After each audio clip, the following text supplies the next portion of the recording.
All right, ready to dive into some seriously cool tech today. We're talking 3D modeling, but not the kind you're probably thinking of.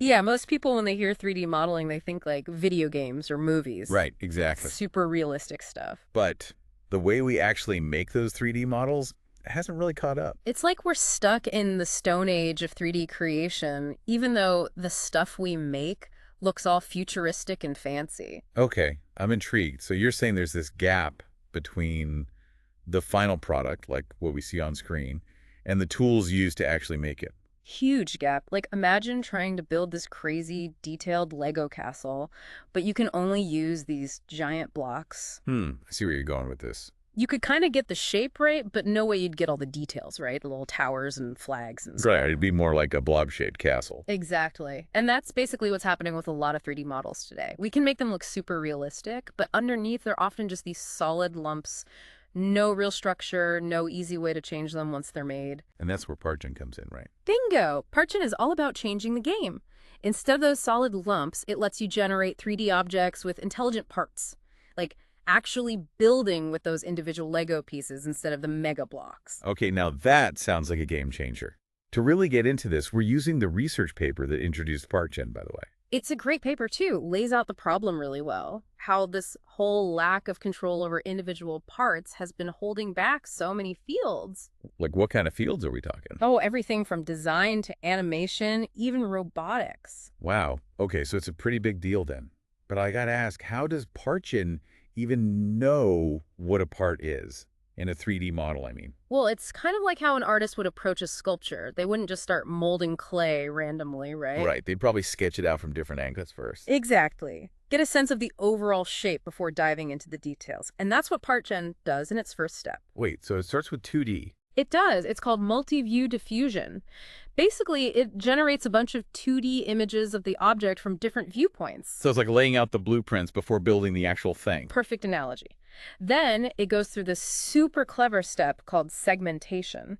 It uses an AI model to analyze those 2D images and figure out where the natural boundaries between parts should be. Hold on, how does the AI know how to do that? Does it have like a massive database of predefined parts it's working from? That's what's so cool. It actually learns from huge data sets of human artwork. So it's Right. basically picking up on how real artists have been defining and separating parts in 3D objects for centuries. It's learning from the masters. But there must be more to it than that, right? Because, I mean, different artists might decide to break down the same object in different ways, wouldn't they? You're totally right, and that's what makes PartGen even more mind-blowing. It can actually suggest multiple ways to segment the same object, just like different artists might have their own styles. Wow, that's some seriously advanced AI. It's not just copying, it's actually understanding those subtle differences in how we perceive parts and structure. But here's where my brain starts to glitch out a bit. Those 2D images, they only show the outside of the object, right? What about all the parts that are hidden inside? Oh, you've hit on a crucial point. A lot of the parts are partially or fully hidden in those initial 2D views, but that's where PartGen gets really, really interesting. Okay, lay it on me. How does it deal with those missing pieces? It uses another AI, a generative one this time, to hallucinate the missing parts of each section. Pull up hallucinate. Like, is it just making stuff up? Not exactly. It's more like really educated guessing based on everything it knows about 3D structures. It's learned so much about how objects are usually put together that it can fill in those gaps in a way that makes sense. So it's like completing a jigsaw puzzle, using the existing pieces to figure out where the missing ones should go. Exactly. But we're still talking about 2D images here.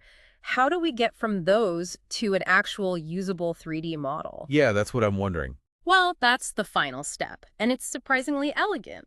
All those filled-in 2D views get fed into a 3D reconstruction network.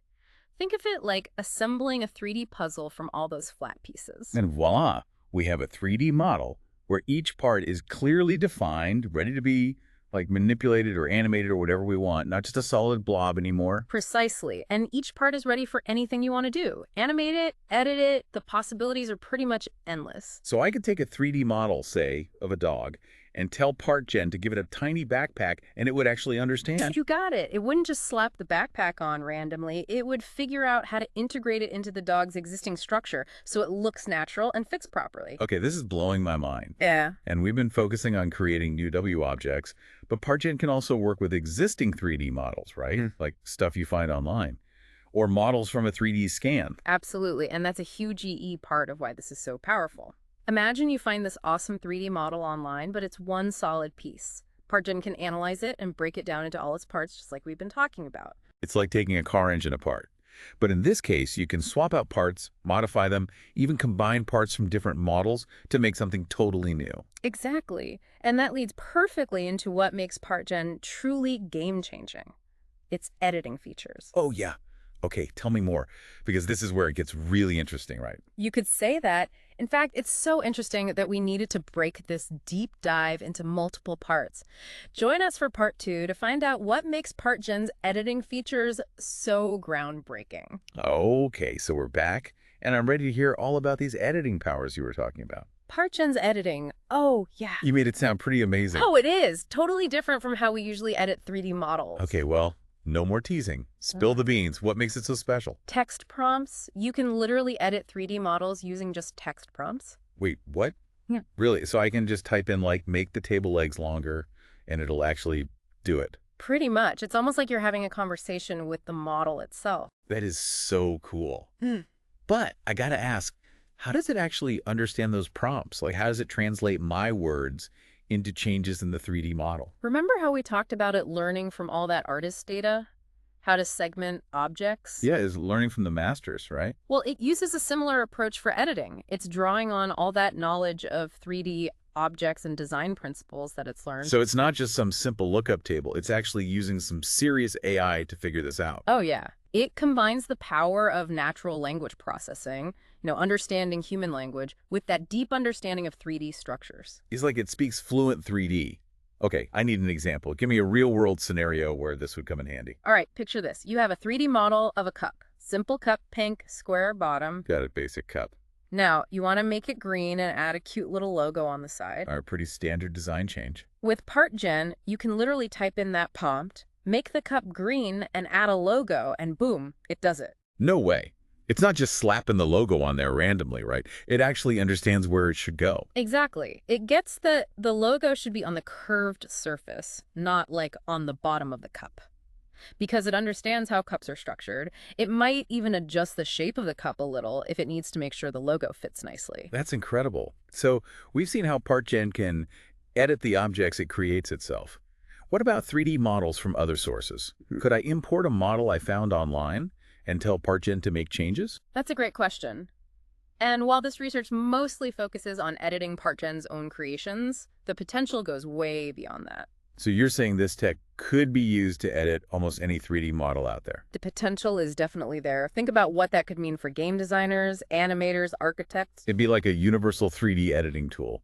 No matter where you got the model from, you could just talk to it and tell it what you want. You're getting it. And the best part is it gets rid of all those technical barriers that make 3D modeling so difficult. Yeah, all those tiny vertices and polygons, and honestly, it all sounds like a nightmare to me. Exactly. Instead of messing around with all that, you just tell PartGen what you want, and it makes it happen. So this is starting to feel really futuristic. Like, are we even going to need traditional 3D modeling skills in the future? Now, that is the million-dollar question, and it's something a lot of people are thinking about. It's definitely a possibility. Okay, so we've covered how PartGen makes these awesome 3D models, A&D, how it lets you edit them with, like, plain English. Big picture, what makes this such a big deal for the world of 3D? I think it's a fundamental shift in how we think about 3D. It's not just about making prettier graphics or whatever. Deeper than that. Way deeper. It's about making the whole process more intuitive, faster, more efficient, and honestly, a lot more fun. It's like instead of having to learn a whole new language to do 3D modeling, now anyone can just jump in and create. Exactly. It's like PartGen is becoming this universal language for 3D, bridging that gap between what we can imagine and what we can actually create. That's a beautiful way to put it. But we got to be real. This is still early days, right? We're just scratching the surface of what might be possible. Oh, yeah, absolutely. This is just a glimpse. The future is going to be wild. Okay, well now you have to give me a taste of what that future might look like. Right. Imagine designing your own video game characters with just a few words. Or picture being able to 3D print custom products like on demand with crazy, intricate designs that you just whipped up in seconds. Okay, yeah, that's some serious next level stuff. This could change everything. Entertainment, manufacturing, even healthcare. Exactly. And those real-world applications, those are what we're going to dive into in the final part of this deep dive. Because just knowing how it works isn't enough. Right. And we got to understand what PartGen means for the world. Exactly. We need to think about the impact, the good and the bad. And that's what we'll explore in part 3. All right, we're back for the final part of our PartGen deep dive, and things are getting pretty philosophical. Yeah, we've gone from the technical nuts and bolts to, like, the future of humanity. Well, you said it yourself. This tech has the potential to change a lot. It does. It really does. And anytime you have that kind of power, you got to stop and think about the implications. Exactly. So before we get too carried away dreaming about all the amazing things PartGen could do, what about the potential downsides? The stuff we need to be cautious about, Good point. I mean, the first thing that jumps out is misuse, right? like people using it to create fake stuff Right. or spread misinformation. That's one thing, yeah. Like we've seen with other AI, there's always the risk that PartGen could be used to make things that look totally real but are actually completely fabricated. Oh man, deepfakes but for objects? That's scary. How do you even tell what's real anymore? It's a tough question, and honestly, it's one we're still grappling with as a society. But even beyond intentional misuse, there's the issue of bias. Ah, right. Yeah. The AI is only as good as the data it learns from. And if that data is biased, Then PartGen could end up creating things that reflect those biases, even if the user doesn't realize it. yikes.